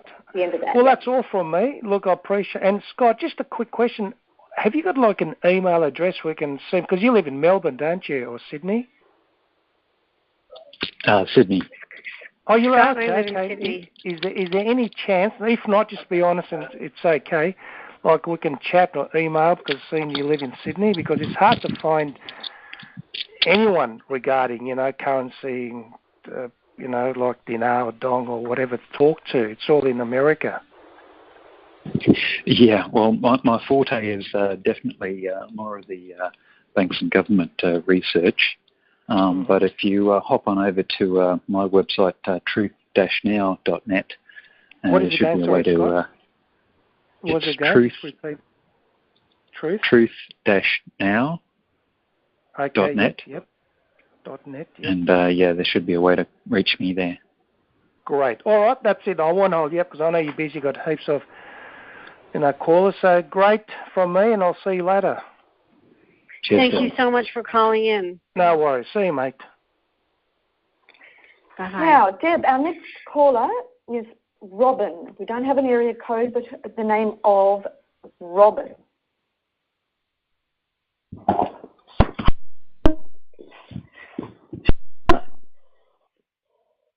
Hello? Robin. Oh, you're in and out. Okay. I might just take that one off, Deb, and we'll go to area code. Mm-hmm. So, Robin, it sounds like, Robin, we've got a lot of static as soon as you start to talk. Do you have? It might be if you have earbuds on or something. Okay. Try calling back in. We're gonna go on to another caller. All right. We're going to our next caller is caller 219. Area code 219. Yes. My name is Ken. I'm from Northwest Indiana. Hi, Ken. How are you? Are you one of the people that Sean has talked to in regards to being a Hoosier? Yes, I'm the one. All right, welcome back to the call.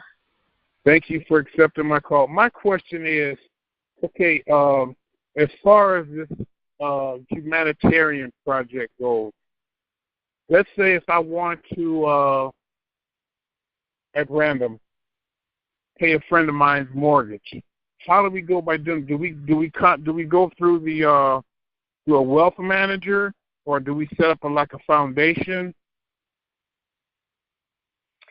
Okay, that is definitely something that you're going to need to do some research on in regards to how you would want to go about doing that.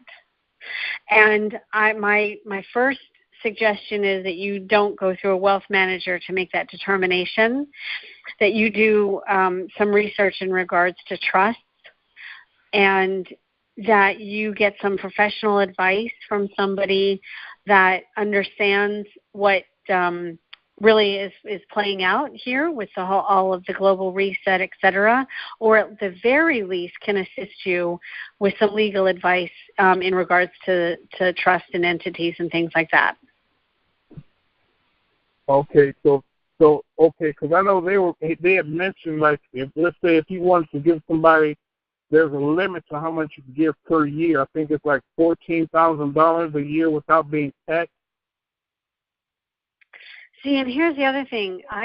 None of us knows what kinds of laws, rules, or et cetera are going to change with this, because we're looking at this as a macrocosm or a kind of a big picture, that there's going to be probably some very significant changes even in our tax rules, and nobody really knows at this point how much of that is actually going to play out immediately. So that's why I've been very consistent in what I've been saying to people, is that we really, until you actually are at that time of exchange or in that post GCR, let's say, we really can't know exactly what is going on, and that's why it's so important for people to stay in communication in case there are significant changes. Does that make sense? Yeah, so I think, I guess in the long term, it would be best to set up a foundation or something? Well, again, that is, it's really, rather than giving any financial advice here, and we've even talked about this in prior shows, it's really incumbent upon you that you do your own research with this kind of stuff. And okay. I know how daunting it can be, trust me.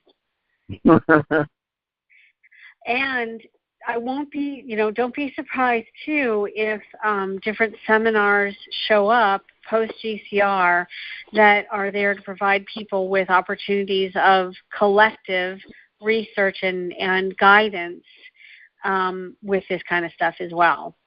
I think that was going on years ago for those of us that got into this back in the 2010-11 time frame, and I have a feeling that that's going to resurface again. Oh, okay. Well, are we close? I believe so. Okay. Well, those were my two questions. All right.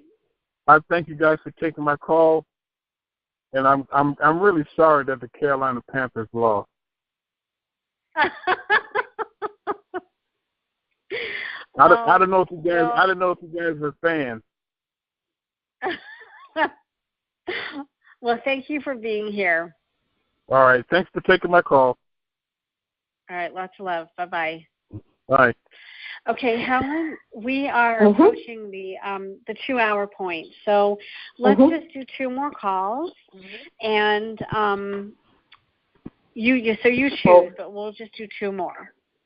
Okay, then our next caller is area code 918. Hello. Hi. Yes, this is William from Oklahoma. Hi, William. Could you explain a little more about your philosophy on finding your pure heart and higher self? Okay.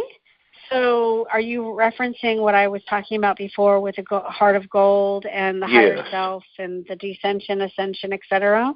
Correct. Okay.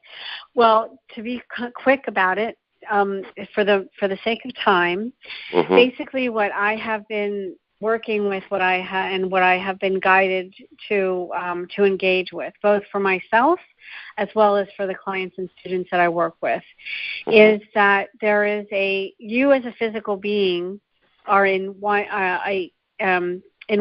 sense in one dimension.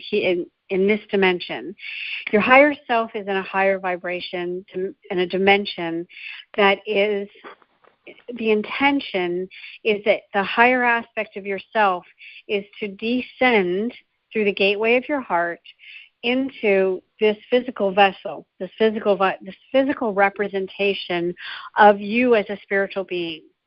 Now, part of that is, if you've heard of the terminology or the aspect of as above, so below, the intention of that is with your lower chakras and this physical vessel is to actually increase your vibration, and it's through the gateway of your heart, and it's really based in the foundation of I am love and the Christ consciousness. And Christ consciousness doesn't mean just, in my viewpoint and belief, it doesn't mean just Jesus or Yeshua, as I usually refer to this being as. It means other beings, but it's a Christ consciousness that you're holding that really is based in love. And through the invoking of your higher self and basically engaging proactively with that aspect of yourself, being able to come through, and this goes beyond meditation. It's really an invoking. That you are able to, what happens is, and it is a happening, it happens, your higher self is able to then basically to embody with you this physical vessel. Now, I've also referred to certain things. Once this begins to occur, there's up-levelings that occur in order to assist and facilitate with more of your higher self revealing through you. Does that make sense? To an extent. I think I've heard something similar to this on different calls. Number one, I think a lot of people are relating this now to the REE GCR, and I heard the lady talk about Scott's comment on money, and then she said the love of money. I've always been a spiritual person, and the RV, the GCR, the money, that's not going to change me at all. Okay. I could live with it or without it. Right. And you can help a lot of people. I think there's a lot of people waiting on this to happen to do things to help others monetarily. Right. Well, right.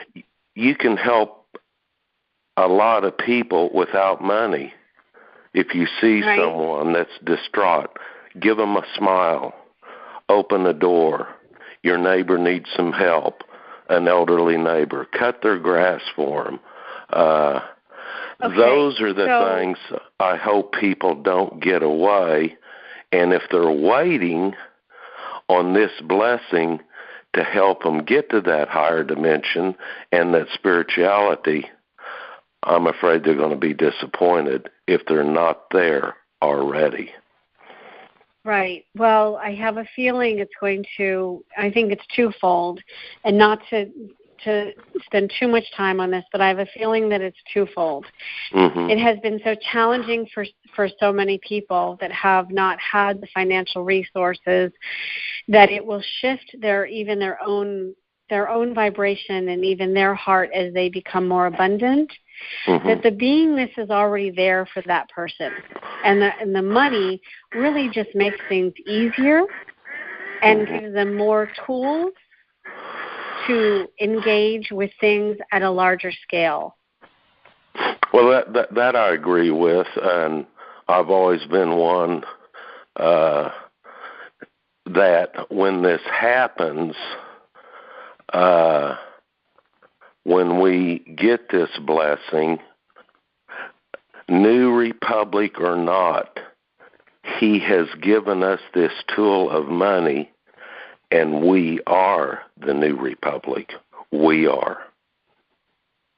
Well, there's a lot that goes into that. Exactly. Really a lot. Yeah.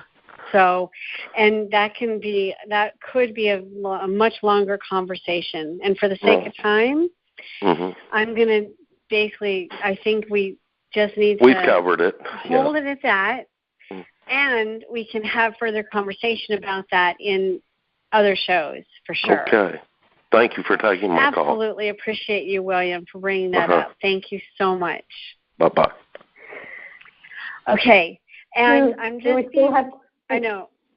Helen, hold on one sec. I'm just being informed by Scott. We actually, because of the putting this on YouTube, we have to keep this under 2 hours or it changes our ability to do certain things. So I'm going to take back what I said a couple minutes ago in regards to having a second caller. I think that we're going to need to just actually end it right here. Yep. And I'm going to ask you, Helen and Scott, what would you guys like to add and work? And I apologize to you guys. It's awesome that we have this many callers and this many listeners, and thank you for engaging. Helen, what would you like to share? Well, I think with all the upheaval that started some time ago and continuing around it, the most important thing I just try to focus on myself, and, I try to take my own advice, is just to remain centered, keep clearing, don't get caught up in dramas.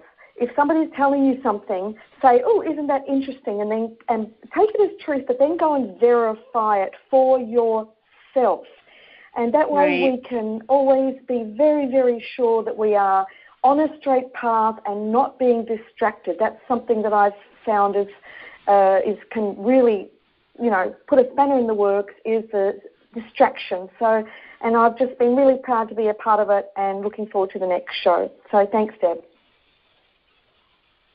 Thank you. And thank you for being here, Helen. My pleasure. Scott? Okay, just a quick one. Just be the observer. The experiences that Deb's talking about in terms of up-levelings, higher self coming through, upheaval, interference, all sorts of things, is one of the tools that Deb often talks about is being the observer of those things, whether that be internally or going on in others. And it takes a bit of practice even to get to that point of just observing things neutrally without loading it up with judgment. And I use the example of Alex Jones as a perfect example of someone who ladles lots of judgment on something when reporting it. So just observe and go from there. Well, and I actually just like to add to what Scott just said in regards to what I actually say, I refer to it as being the conscious, objective observer of your experience, so that you can even identify your own blind spots and even identify other people's potential blind spots and projections, etc., without having a judgment, but having an awareness so that you can then basically engage or disengage based on that objective observer experience. And I want to just say in closing that we are in very, very unusual times, and that we're all being put to the test in regards to where, as I said at the beginning of the show, is that we're really all being put to the test to identify where we're at vibrationally. Are you staying in the vibration of love and honoring yourself and the others and those around you, or are you potentially being pulled into a type of any type of duality and creating any and being engaged with any of the us versus them mentality or beingness? And also that this is a time, and I kind of wish I would have spoken about this a little bit more earlier, this is a time where a lot of relationships are going to be needing to be disengaged and dismantled because they're not a vibrational match for one or the other. And when I was talking about the separation from the timelines, and that the sitting on the fence is no longer going to be a possibility at this level, those of you that are really engaging and playing at this level of the game. So you may very well see some pretty challenging dismantling and disengagements of people in your life that you love, and to be willing to be open to all possibilities and to remain in love as it occurs. And until we meet again, thank you all for being here, whether you've been here live. Thank you for all the beautiful questions and shares. And remember that we're in this together, and that we are the ones we've been waiting for, as well as the most important relationship is a loving relationship with yourself. And until next time, namaste and much love to everybody. Go Reno, Reno, Reno, GCR, and this new timeline. So much love. Thanks, everyone. Thanks, Deb, Scott. Thank you, guys. Lots of love. Bye-bye.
if you'd like to go and read up on those articles, then you can go to wakingupwithdeb.com, and you go to the drop-down menu under ITV shows/calls, and you'll see there's a big menu that drops down there, and there is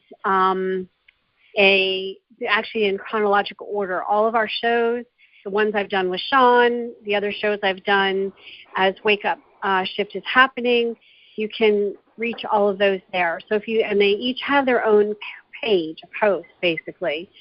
And so if you click on the one for show 10, that's today's show, and you scroll down past the details and information, you'll see a couple of the article links that are posted there. So there's just a few things that I actually am at liberty to say in regards to, because it's actually pretty much out there in Dinar land, but in regards to, let's say, moving forward, is that we do have information that the bank screens are actually showing rates, and they're showing the RV symbol.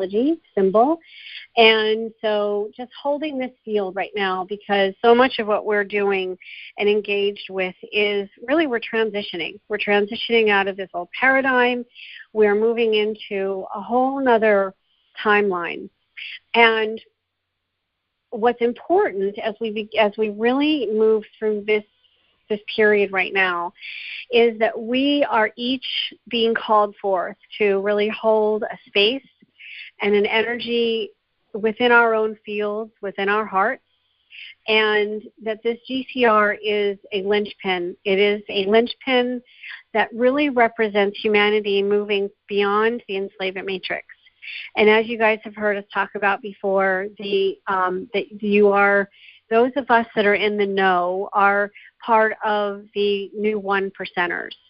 And that we are very aware of things that are happening in the world, whereas most people that are not involved with this GCR don't have the interest, nor do they have the even desire to learn about all the different things that are happening in the world on the, not only just on the economic and the global economic scale of things, but even the different things that are happening in the politics. There's a lot of things that have been transpiring behind the scenes, and that a lot of it has not been shared. It hasn't been shared honestly. And I can tell you, even from the work that I, with the team,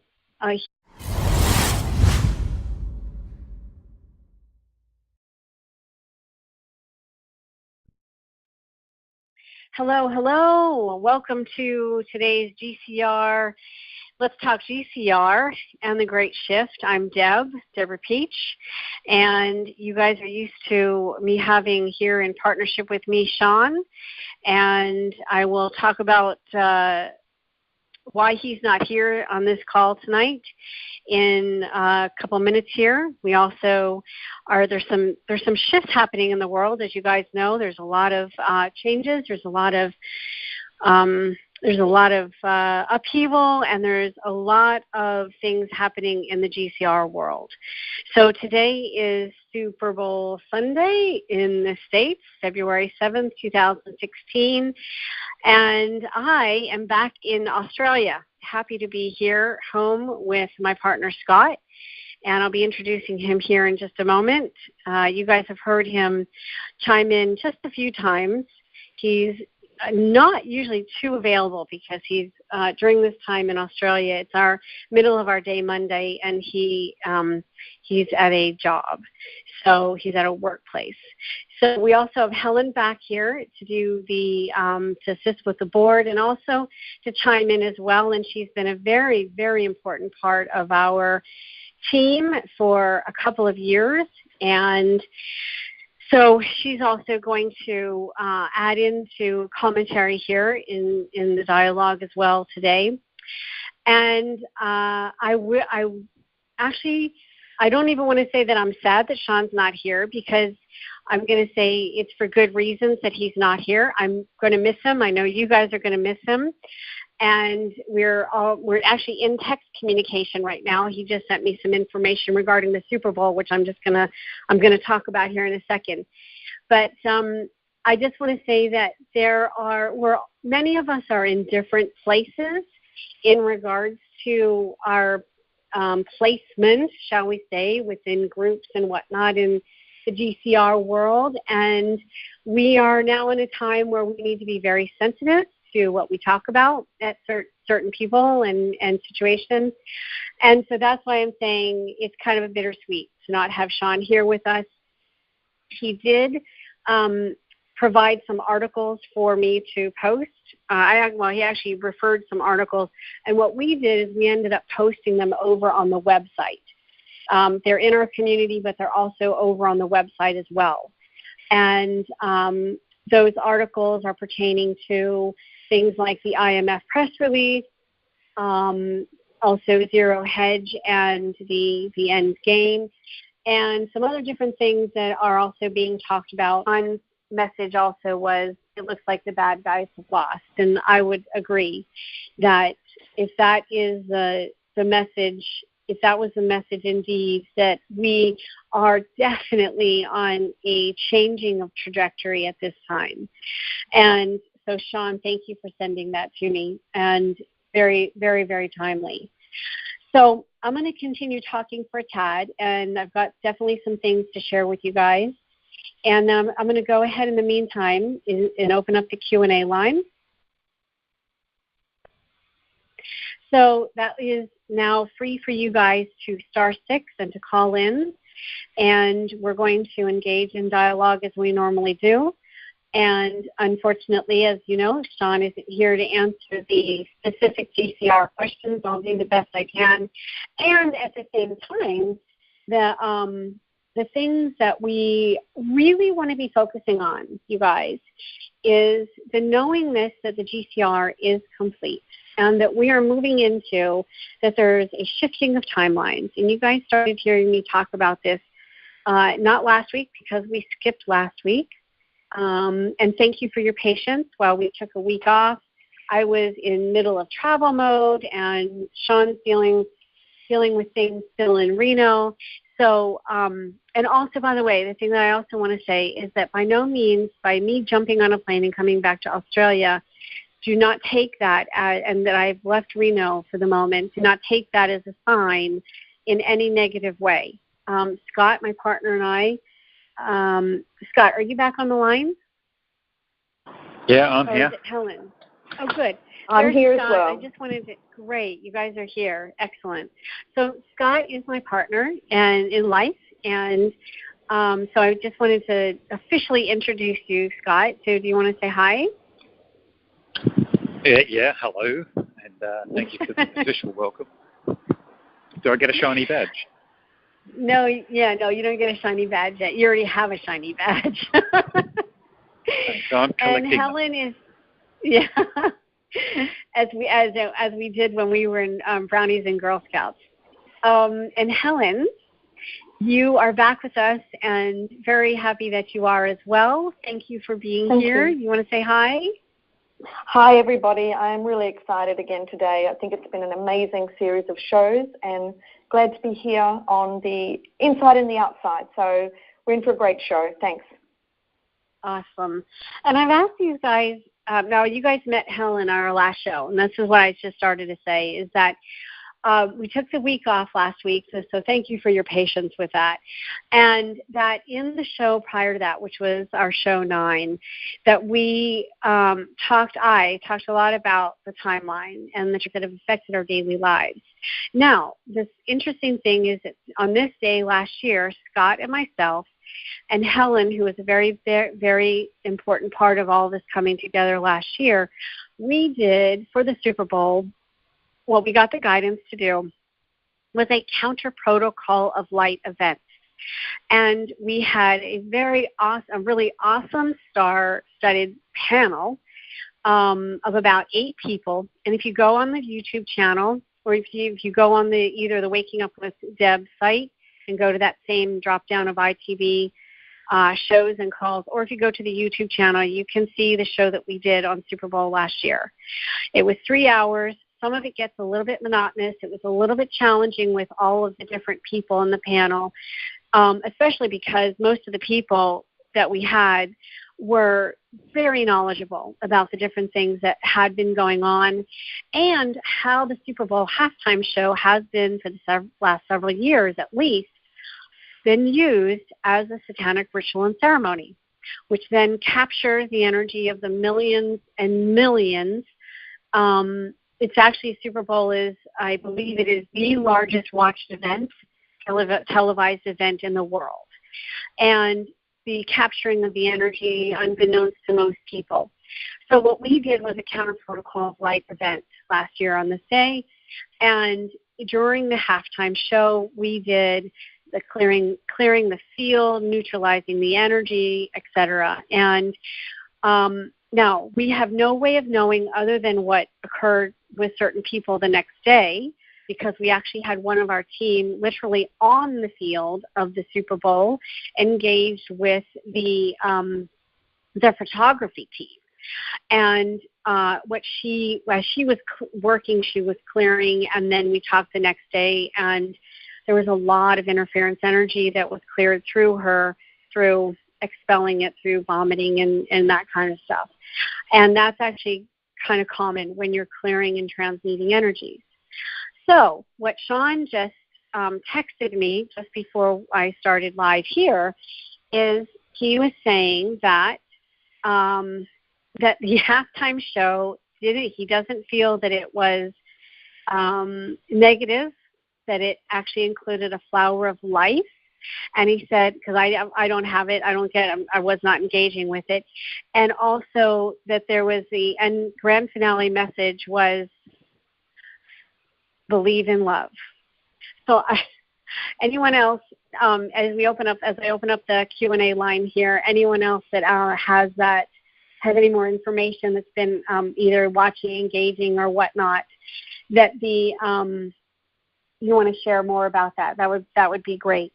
But Sean here, Scott, Helen, Sean, and others, that what we have been working with energetically, especially the focal point of Reno, we have had to hold most of it at a very high level of integrity and not talk about it, because there has been, most of you know that there has been a very high level of interference on the physical. Well, there's also been a very high level of interference in the non-physical. And this, I believe, is going to come to light more and more in the coming days, and, well, I should say months in this coming year. And how and why does that play into this conversation and in this dialogue? Well, we each have our own energy field that is our energy field. We also are a part of a macrocosm. So we as beings of light are part of our microcosm of light is also part of a macrocosm. And that when there are interference energies, and this is something that I started being taught by my guides about 6 years ago in a very, I would say, discovery learning curve way, it's important for us to understand that when we are not sitting on our throne of our free will, when we are not sitting in our throne of our I am presence, what has occurred is a very deliberate, very effective, designed assault against humanity's awakening. And part of that is this entire financial backdraft. You guys remember the movie Backdraft? There has been a very effective inversion that has been created with this money, and with money flowing on the planet with natural flow. And so what's important for each of us to understand is that this GCR represents a changing of that backdraft, a shifting of the timelines of the money now not being held as a backdraft. And that we each are being called forth to be stewards of this financial abundance, and with the redistribution of wealth in ways that it was not only level one, is ways it was meant to play out in a flow, a natural flow, but then as a second level, ways that it has been deliberately held back. And I'm talking, and Sean and I have actually touched upon this, I'm talking about things like even international, or not even just international, but with the SWIFT code system being interfered with, the banksters and the banking system. The systems that have been set up on the planet have been created and interfered with energetically and physically and non-physically in ways